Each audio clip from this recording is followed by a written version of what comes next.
Hello, and thank you for joining us.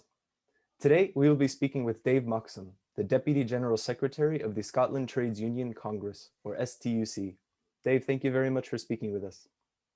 Thank you very much, Colin. Nice to be here. To begin, I would like to ask you about self-determination. First, to begin our discussion, I would like to read you a short quote from Abdullah Öcalan, which we as Peace in Kurdistan have on our homepage of our website, and which serves as the general thematic orientation, you can say, for our work. The quote reads, "The right of self-determination of the peoples includes the right to a state of their own. However, the foundation of a state does not increase the freedom of a people. Meanwhile, nation states have become serious obstacles for any social development. Democracy cannot be imposed by the capitalist system and its imperial powers, which only damage democracy. The propagation of grassroots democracy is elementary."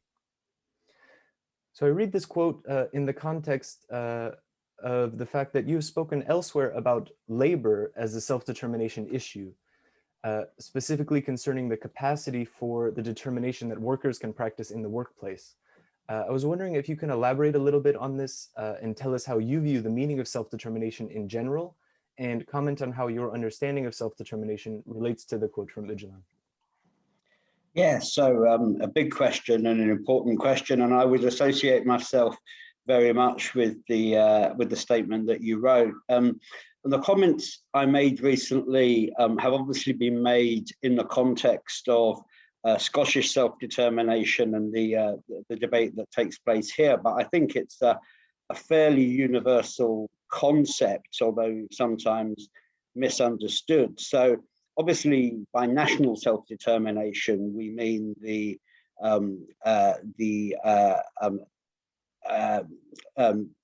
identification of peoples, potentially with a border, potentially with a culture, potentially with a range of identifiable factors who either do, or one could argue should, have the right to determine their own democratic structures and the way that they relate to the rest of the world. In the case of Scotland, also including the rest of the voluntary association that they're involved in, the United Kingdom, Great Britain. But the points that I were making, and in the context of Scottish devolution, is that only really takes us so far. We can look across the world and find a whole range of countries who meet the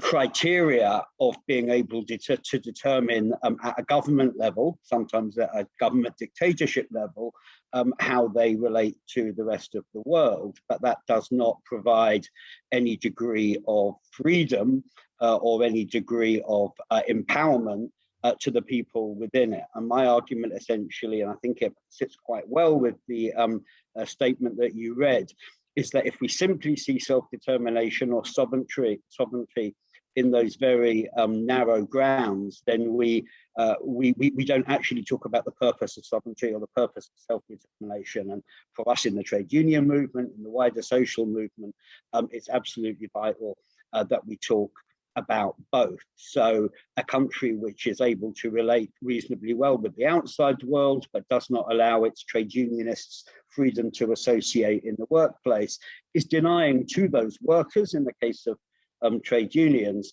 the ability to determine their own type of work, to determine how they relate collectively with an employer. And the reason, and we may go on to talk about this more, why that's important in the Scottish context, is that we approach Scottish self-determination and the potential for a change in Scottish constitutional relationships from the starting point of how will this change people's lives? Will they be actually empowered to make change? And if the answer to that question is no, then we're talking about a very different sort of self-determination than the more narrow determination that some people use. Mm-hmm. Absolutely. I think you mentioned a very important point here, that self-determination has multiple senses and can sometimes be misunderstood. And as you alluded to, that the foundation is about freedom for people to associate and to determine their lives. So in this context, as you mentioned, self-determination is there's a national sense of self-determination, but it is not only a national issue and concerns economic and political issues for society in general. So I'm wondering then what you would think, coming from the trade union perspective, from the Scottish perspective, about the possibility of a broad-based social movement based on self-determination in this multitude of senses, incorporating the national, cultural, political, and economic spheres, and what you think might be involved in this. So I think what might be I think to start with, as a concept, it's a strong idea.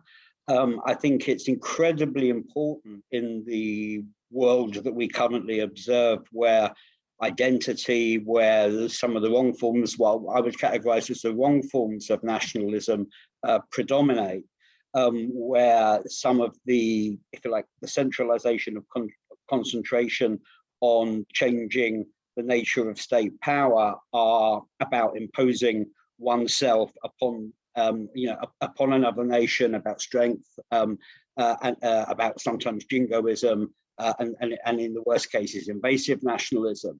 But we, as what I would describe as the progressive internationalist left, are able to refocus people's attention on the real purpose of sovereignty. So what that certainly means, and this isn't a new concept in some terms, although I think the concept and the context is different.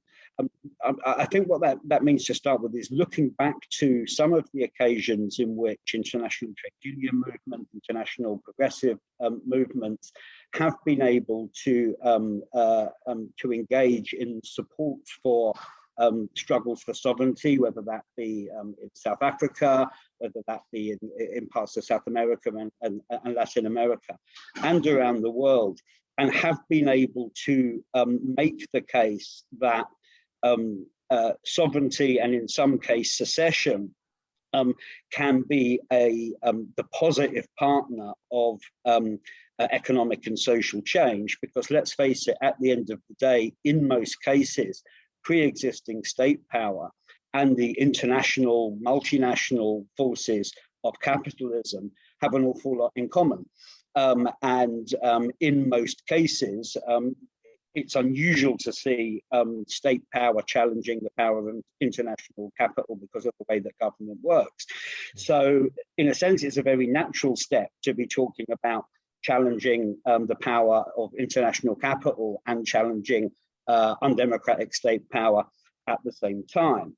And we do that by accepting, I think, and by building on the fact that there are progressive forces, not always majority progressive forces, in countries across the world who already get that, whether it's people struggling, in South and Latin America for freedom, whether it's in Kurdistan and the progressives within wider Turkey, or anywhere across the world. And we need to make those links. And I think that the trade union movement has an important role to play in that. Absolutely. And following on from this discussion, I want to ask how you evaluate the state of the trade union movement today, both in the UK in general, as well as in Scotland in particular, in the context of, as we've been discussing, this aim of self-determination, as well as in the context of the UK government's continuing attacks on organized labor stemming from the long history of the war against communism and organized labor. Mm-hmm. Yeah, the first thing to say is to be honest and candid about where the trade union movement is in Scotland and the UK, and really very much across the Western world, which is in a weaker position than it would have been in the 1970s and in the beginnings of the 1980s, and that's because of a range of factors, including, again, the power of capital, the changing nature of work in many countries, which make it harder to unionize and collectivize. So we're not in a position of perfect strength by any means.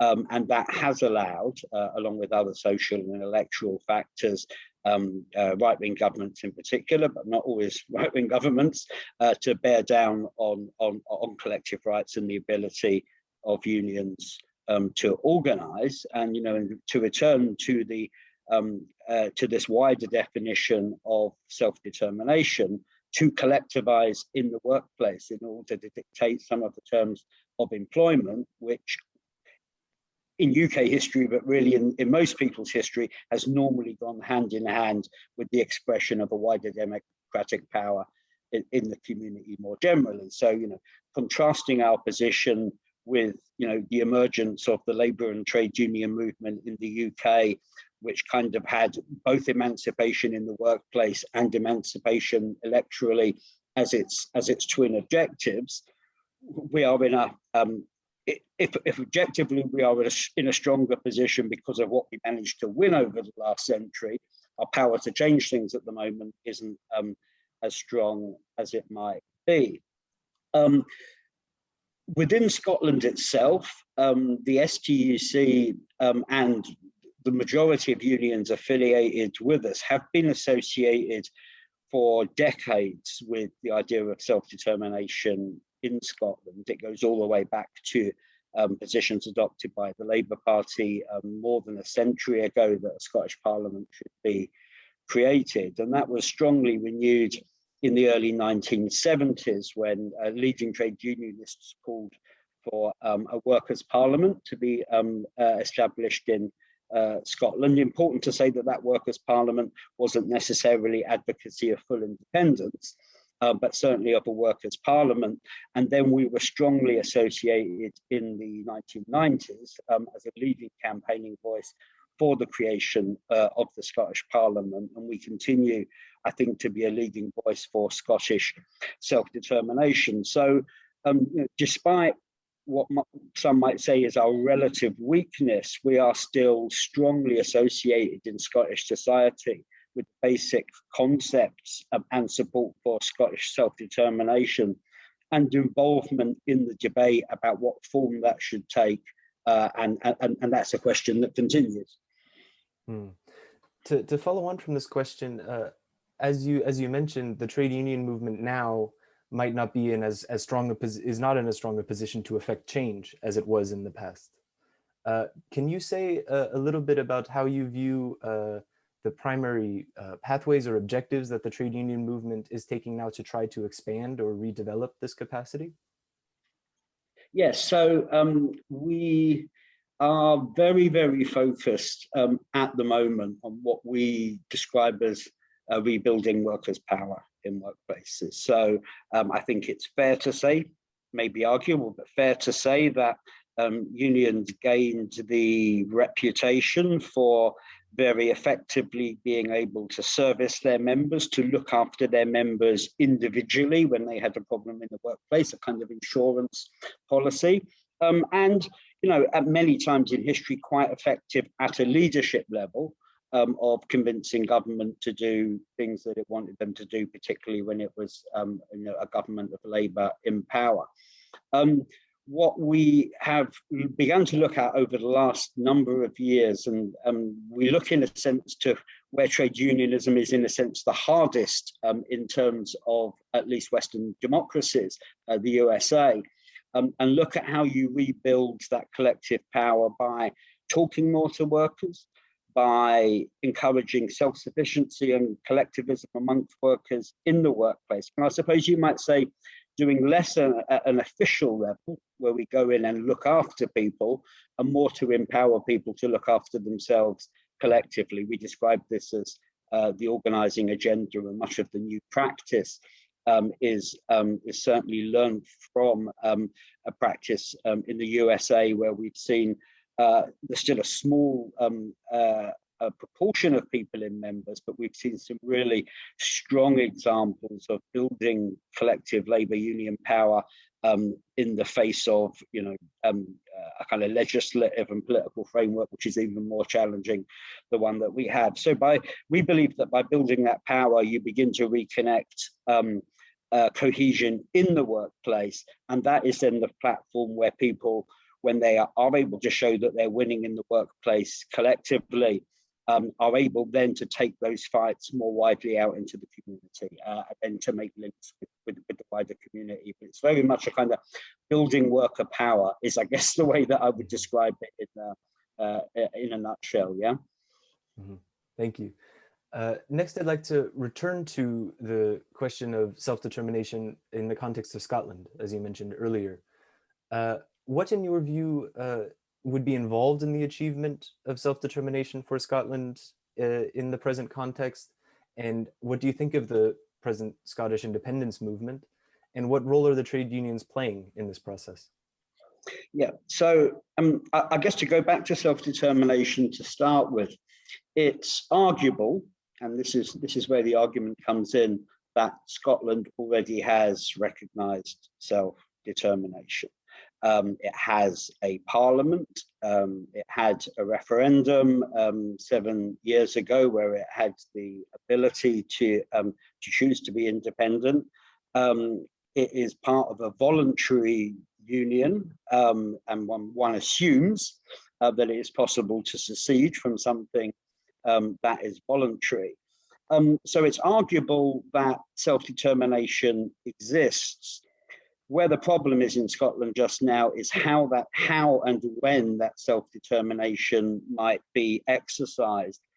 And in my view, let's put it politely, the variable view about the UK state about how that might be implemented. So we don't have the cut and dry situation, although in my view the wrong situation that we see, for instance, in Spain, Catalonia, and the Basque Country, where the constitution of Spain essentially precludes secession. And therefore, it seems quite clear that unless the people of Spain change their mind, the whole people of Spain change their mind, that situation will persist. So that's not the same as our situation. But what we do have is a varying interpretation of how Scottish self-determination might be expressed. And of course, if you can never find a vehicle for self-determination, the case of whether it exists or not it becomes a different one. So obviously our debate at the moment centers on the circumstances in which a second referendum might take place. And of course the power to grant that referendum still exists with the Westminster Parliament. Our view as the STUC, and we've made this very, very clear, is that you can only have self-determination if you have an identified vehicle through which to pursue it. And the only vehicle that one can identify or should identify in Scotland is its Scottish Parliament, which is of course elected by all of its people. Now, we don't take the view that a binary issue such as independence or not should be decided by a government out with a referendum, but we believe the Scottish government should have, the Scottish Parliament and the government that elects it should have the right to call that referendum, and the outcome of that referendum should be respected across the UK. So that's how we look at self-determination, at least in that national sense, although going back to the earlier part of our conversation, we've got plenty of kickers and plenty of riders that we would expect to make that self-determination or that sovereignty something that's meaningful for working people and the communities that live in Scotland. As to the absolute question of should we be independent or not, and what that independence should look like, the Scottish Trade Union movement doesn't take a binary view on that. In the referendum in 2014, we intentionally took, we don't like using the word neutral, because neutral implies you're not involved, but certainly we didn't come down on one side or the other. We approached that referendum, as I imagine we would approach it, any future referendum, by asking the question of both sides, which of these two options are most likely to deliver the kind of empowerment and the social justice that the people we represent require. And although the future may hold many surprises, with our membership of over 500,000 people in Scotland, and with Scotland broadly divided over the question of independence or not, it would be something of a surprise if an organisation which probably is fairly divided down the middle came out with one option or not. However, what we have said is that, you know, models of independence that don't guarantee sovereignty or social justice are going to be less palatable to us And the current status quo, as you've alluded to earlier, dominated by a Westminster government, beholden in our view to capital and big business, and driven by inequality. We don't want either of those models. So the thing that we're going to be looking at is what sort of positive, progressive independence might be compared against a positive and progressive, devolved or federalist system, and which of those two options do we think have strengths and weaknesses? We've had enough comparing different forms of neoliberalism against each other. Mm-hmm. Absolutely. So carrying on this discussion, I'd like to ask you about the UK in general. We now find ourselves in the post-Brexit era, and there have been increasing calls from around the United Kingdom for decentralization, as well as these unresolved self-determination, ultimately colonial issues in Scotland, Wales, and Northern Ireland. In this context, where would you say the UK is today broadly, and where do you see it heading in the future? Well, that's a big question, and hard not to be fairly pessimistic about that. I mean, I think it's important to say to start with, the UK is made up of 3 nations, arguably 4 nations, depending on the position one takes with respect to Northern Ireland. There are very distinct cultural, in some cases, language difficulties within that, but England itself is far from culturally united or homogenous too. I think and believe that many of the recent developments in UK politics, particularly in relation to Brexit and some of its voting, non-traditional or non-expected voting patterns, do reflect a lack of, if you like, community and workplace self-determination and empowerment. We have seen successive governments of left and right failing to genuinely empower people in communities and regions, failing to empower them economically, and failing in many cases to deal with racial and other divisions. And that has led to, in my view, a large proportion, particularly of the English electorate, although it's not just the English electorate, choosing what might be described as a more narrow form of nationalism as a way to express the desire for self-empowerment. And probably the left has failed to properly or fully culturally understand that, and probably accept its own role and its own failures in meeting many of the problems that caused that. So we do have a situation where a right-wing government led by, I'm not going to call him a buffoon, he comes across as a buffoon, but I think he's actually far cleverer than that, but somebody whose outward appearance is as a buffoon, is managing, following a year of very bad mismanagement of the COVID crisis, to still attract far more political support than the opposition, albeit not 50% of the support. And it's difficult in the short term to see how that changes.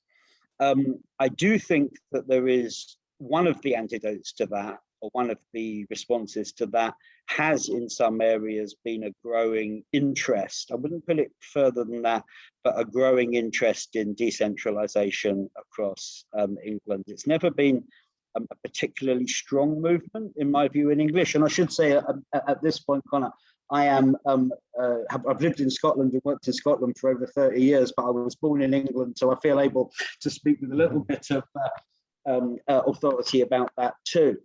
I do think with the rising profile, certainly of Welsh devolution, but also the rise in profile of some of the English mayors, particularly in the north, where this battle is almost taking place at the moment, the so-called Red Wall. I do think that we have some nascent additional increase in the desire, or at least in the investigation of decentralization of power in a meaningful way, rather than in the way that the Tory government currently describes it. And if that meets up with the demonstrable pre-existing desire for democratic reform of some degree in Scotland, with certainly the growing sense in Wales that although support for independence is still a minority view, it's a growing position, then I do think that the UK government will be forced either to concede a referendum in Scotland and find some sort of enhanced democratic settlement in England, and meanwhile dealing with the threat to its valued union, or it will need to genuinely embrace, if you like, a UK-wide federalist or a democratic solution that recognises that. I don't think that's going to happen overnight, but I do believe that that's where things are progressing, and for the first time, in my view, in a significant way, we're beginning to see that viewpoint coming out of England as well as the other as well as the other nations within the UK. And to change topic slightly, I'd like to ask you next about the Kurdish movement. First, I would like to ask you how you view the ideas of the Kurdish freedom movement, specifically their democratic confederalism project, which we see implemented most notably in North and East Syria, or Rojava, in relation to the issue of self-determination, as we've been discussing. Yeah, I mean, I find it, and the first thing to say, and you wouldn't expect me to be I am not an expert on the situation, and I don't claim to be. My role in the STUC, including my engagement with international affairs, precludes me becoming an expert in any single in any single area because there is just so much to do.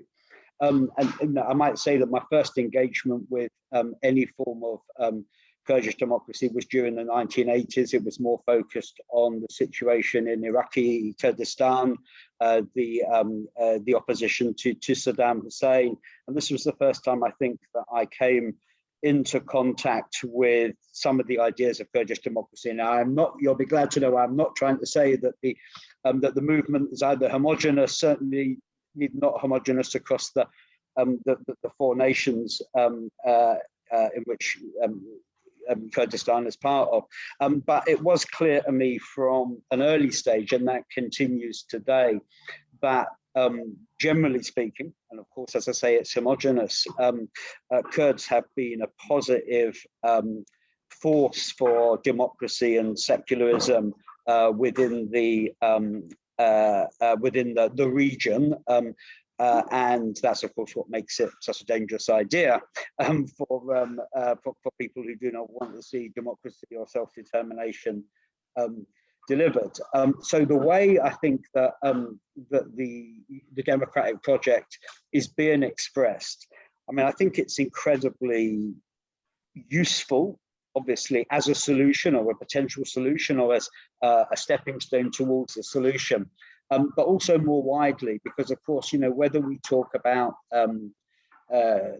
Kashmir, or whether we talk about Palestine, or whether we talk about a whole range of, if you like, disputed areas, the simple binary approach to redrawing borders becomes very, very difficult. It becomes very disputed. And for me, the way the project describes, firstly, a project which is based upon self-determination, but recognizes that the form that final self-determination takes isn't just a matter for the people itself, but has a number of different potential manifestations depending on the democratic process. Obviously, confederalism and devolution within states have all been broached. I'm not an expert. It's not my job to tell the Kurdish people which they should choose. But the way that has been approached, it seems to me, deals with and addresses some of the key problems which otherwise can cause real frictions within any democratic or movement, because it leaves open the possibility, and it leaves open paths for the four nations, and I'm particularly thinking about Erdogan, should he choose to take them, to progress towards democracy. That makes it a lot easier, I think, for democratic and positive forces and hopefully enlightened nations in the wider international community to attach themselves to a plan and see a roadmap towards achieving it. And the other thing that's incredibly positive to me, and in a sense this goes back to our earlier discussion, is that it isn't simply expressed in national terms or in terms of national identity. The role of the women's movement and the taking in of the women's movement and other democratic forces, the way it addresses the potential concerns of other minorities within the nations, and Turkey in particular, I think it's positive. So it's a very, very positive plan, which has has all the elements from the outside looking in, has all the elements of a solution and something which could be applied in other places. The difficulty, of course, is that you can take the horse to water, but it's very hard to make the horse drink. And we know about the levels of opposition that you're kind of facing, even in basic democratic terms, in terms of progressing that. Mm-hmm. Absolutely. Thank you. Finally, I'd like to ask about the relationship between the trade unions and the Kurdish freedom movement. As you mentioned before, there is a long history of the trade unions in the UK supporting the Kurdish freedom movement. I was wondering if you could talk a bit about this history, and in particular the trade unions in Scotland, as well as the extensive support that the UK trade unions have provided to Turkish trade unions, the Freedom for Öcalan trade union campaign, and what role you think the trade unions can play in promoting the efforts for a peaceful resolution of the Kurdish question. Yeah, so I mean, historically, the first thing I'm going to say about this,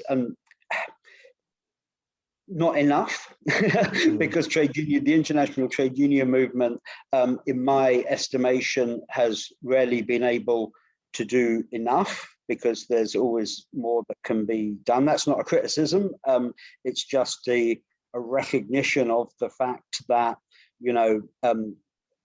as the STUC, and I'm sure our member unions find the same, we have so many situations where, whether it's basic trade union rights themselves or democratic rights or rights to self-determination, are being denied across the world, that we often find ourselves spreading ourselves particularly thin. And I'm going to come back in a minute, I suppose, to talking about what the criteria should be for trade unions in prioritizing some of the work that they do, because the prioritization is always a hard job. But there have been strong relationships between trade union centers. I mean, I should say that the STUC isn't formally a member of the International TUC or the European TUC, because our sister union confederation, the TUC, plays that role as the representative of the whole of the UK.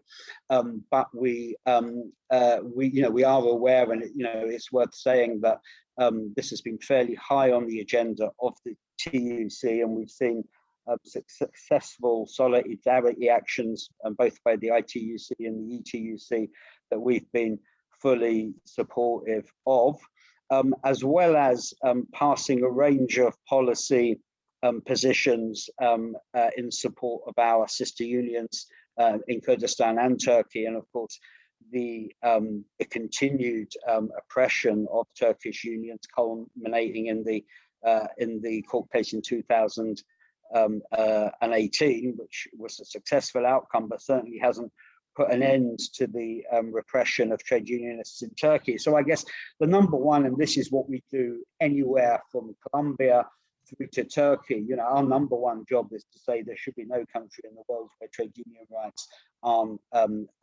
respected.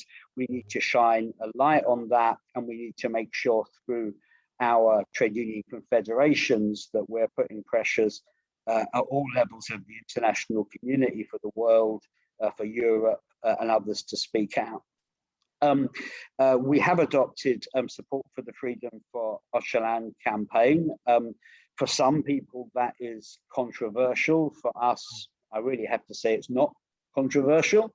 We have spent, decades and decades supporting freedom for and liberation of leaders who at one time or the other have been determined to be terrorists or other forms of slander. One doesn't have to agree with every single action of every single person to recognize that, Nelson Mandela was once described as a terrorist. Yasser Arafat was a terrorist, and then 10 years later, he was jointly receiving the Nobel Peace Prize. We have, in Northern Ireland, in its relationship with the UK, although much of the politics of that is still disputed. We had, a program of reconciliation where it was recognised that the first step towards peace is talking, and it's really, really difficult to have a negotiation with somebody who's in prison, who doesn't have the liberty to actually express themselves.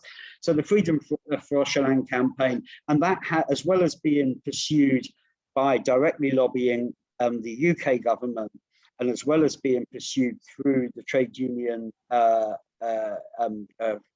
fraternity sorority, we have also got a vocal Kurdish freedom organisation and network within Scotland itself, based upon many people, many of them, of course, refugees who over the years have joined our community here in Scotland. And we've involved ourselves in a whole range of public protests and a whole range of public events, whether in relation to Rojava, in relation to Öcalan, over the years. So, there's definitely been activity. We have some particular unions. I would mention Unison in particular, and Unison in Scotland, which has sent delegations to Turkish Kurdistan in order to build solidarity links. So we definitely have the basis of, we have the policy, and we have some of the outputs that we've already made to provide the basis for ongoing support. In the context of there being so much to do, the question of what more can be done, I think, starts from the position of practical effect. So, there are, as I say, injustices going on across the world, but the view that our elected governments in the UK take in relation to them can differ quite markedly. So clearly, if we are generally speaking, and we're unlikely ever to completely agree with our government, but if we're generally speaking in agreement with our government when it comes to attempting to tackle poverty in Africa, or criticizing human rights in North Korea, then although we shouldn't be silent on these issues are probably less priorities than where we try and identify that our government can play a meaningful role in changing its mind about something and therefore do something positive. And obviously for us, the peace in Kurdistan is a key example of that, because we know that our government has failed sequentially to join up with other international condemnation because of the geopolitical economic importance of Turkey. Obviously, we're not a member of the European Union anymore, but that whole debate over Turkish EU membership, we've sequentially seen our government fail to use the levers that are available to it to push what is, pretty close to being a totalitarian leadership into a position where it's not accepted and to be it's not normalized as a democratic nation.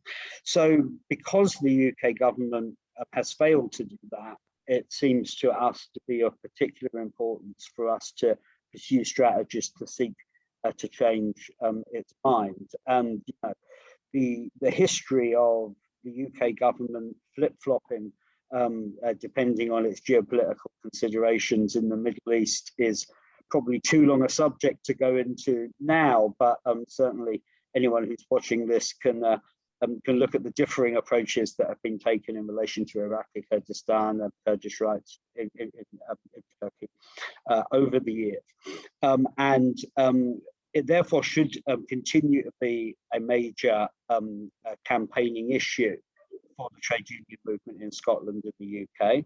We probably can do more to explore what we can do with the Scottish government in respect of that. The Scottish government isn't the main organ of foreign policy for the UK. That's a reserved competency, but it doesn't mean to say that it's not uninterested in international affairs, has relationships, of course, with nearly every country, trades at one level or not with every country, and of course has something to say itself about self-determination given where it stands. So I think one of the things that we could explore as a Scottish Trade Union Centre is not just adding our voice to that of the TUC and unions across the UK in trying to convince our government to be better in the way it approaches the situation, but also see what we can develop in conjunction with our brothers and sisters of Kurdish origin here to see how we can raise the stakes here. So, I really hope, and I'm always, always careful to say that,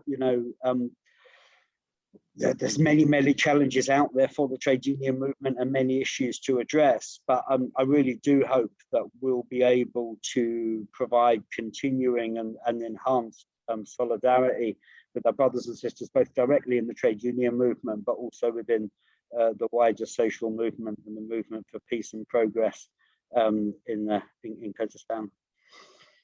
Thank you. Of course, there is much more that can be said about all of these issues we have been discussing, but I think unfortunately we have run out of time. Thank you very much for speaking with us. Are there any final thoughts you'd like to leave us with? I guess my final thought would just be to add that, very often the solidarity situation is one in which, unions and other organizations from supposedly freer countries provide solidarity to those who are in situations of less freedom. You've already alluded in the interview to the fact that things aren't necessarily perfect here either. But one of the real attractions of continuing engagement between trade unionists here and trade unionists and progressives there is that there is much to learn in terms of those approaches to self-determination and a kind of social view as well as a national view of self-determination. So this isn't a one-way relationship, and I hope it will be a positive one in the period ahead. Absolutely. Thank you very much, Dave, for speaking with us. It was a pleasure. We appreciate it. Thank you very much indeed. Thank you.